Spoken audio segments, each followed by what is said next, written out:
Okay, so imagine this. You're trying to create the most beautiful, transcendent, secret music you possibly can. But you know that writing the wrong kind of music or believing in the wrong faith could literally get you killed. Well, that was the reality for Thomas Tallis and William Byrd. These two composers had to navigate the spies, the persecutions, and the pure chaos of Tudor England. They were walking a dangerous tightrope every single day. And today, we're going to dive into the absolutely incredible music they created along the way. Really, their entire story boils down to one central, terrifying question. How in the world do you write music for God when the government's definition of God keeps changing, and choosing the wrong one could cost you everything? And I'm not exaggerating. Just look at this timeline. It shows the sheer whiplash these guys had to live through. In just 25 years, the official religion of England flips from Catholic to Protestant, back to Catholic, and then to a totally new kind of Protestantism. Now, if you're a court composer, this isn't just politics you read about. No, this dictates the very language, the style, and the entire purpose of your work, every single day. So, how did anyone navigate this madness? Well, let's start with our first protagonist, Thomas Tallis, who was the ultimate musical survivor. Tallis's career is just staggering to think about. He was a gentleman of the Chapel Royal for over 40 years. That means he served 4 different monarchs, all with completely different and often opposite religious agendas. Think about that for a second. He had to handle the lavish Latin traditions under Henry VIII, then switch to the severe, simple Protestantism of Edward VI, then flip back for Mary I's Catholic Restoration, and then finally land on the delicate compromise of Elizabeth I. He didn't just get through it, the man thrived. And this slide right here perfectly captures the kind of artistic gymnastics he had to perform. So on the one hand, for the Protestant King Edward, the music had to be simple, it had to be clear, and it had to be in English. One note for every syllable so everyone could understand the words. But then, just a few years later, for the Catholic Queen Mary, he's writing these incredibly complex, soaring Latin masterpieces with all these interwoven vocal lines. They are two completely opposite styles, and he mastered both of them. But see, his adaptability wasn't just about survival. It was about ambition. And absolutely nothing shows that ambition more than this number, 40. Yeah, that number, 40, refers to Spem in Alium, Tallis's great masterpiece. It's a piece of music written for 40 separate, independent vocal parts. Try to picture it. 8 distinct choirs, all singing different, interlocking melodies that only make sense when you hear them all together. It's not just music, it's like architecture made out of sound. It was so audacious, it was probably written to celebrate Queen Elizabeth and basically prove that English music could rival anything coming out of Europe. But while Tallis was the master of adaptation, his brilliant student William Byrd chose a very different and, frankly, a far more dangerous path. He was the Catholic rebel. Byrd was basically living a double life. By day, he's a celebrated member of the Chapel Royal, publicly serving the Protestant Queen Elizabeth.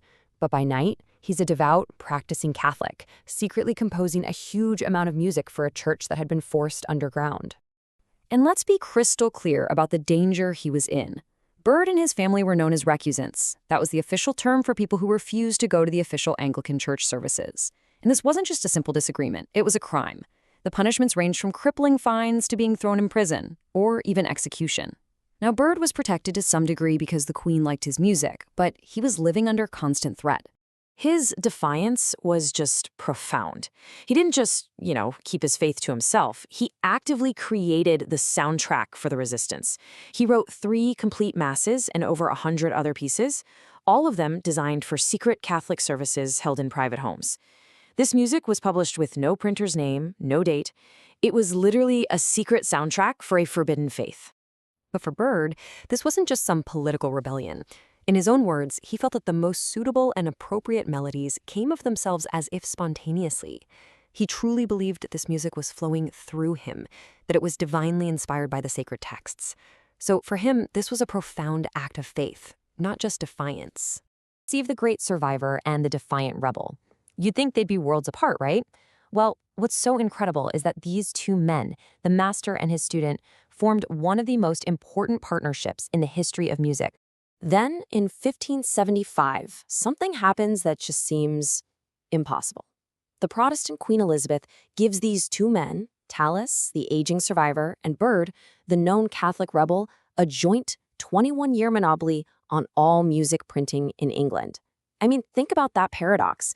It was this amazing act of pragmatism. The Queen knew genius when she saw it, and she valued their talent more than their private religious beliefs. And their first project together, a collection called the Cantiones Sacrae, was essentially a musical dialogue. You can see the contrast right here. On one side, you've got Tallis, with his absolute mastery of these older, complex, beautiful structures.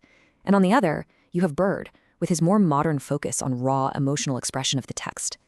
It was the past and the future of English music, presented together, side by side. You know, in the end, the monarchs they served are long gone. The political battles are just footnotes in history books. But the music they created, it remains as powerful today as it was 500 years ago.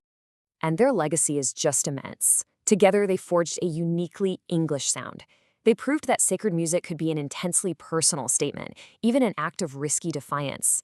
They mastered every single form that was thrown at them, both Catholic and Protestant, and in doing all that, they basically built the bridge from the Renaissance to the Baroque era.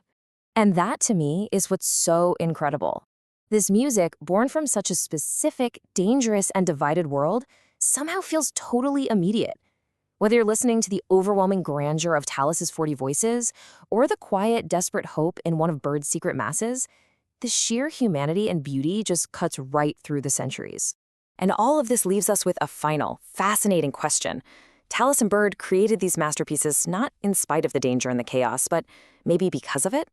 It really makes you wonder, does the most profound art actually require the most intense pressure? That's the question their dangerous harmony leaves for all of us to think about.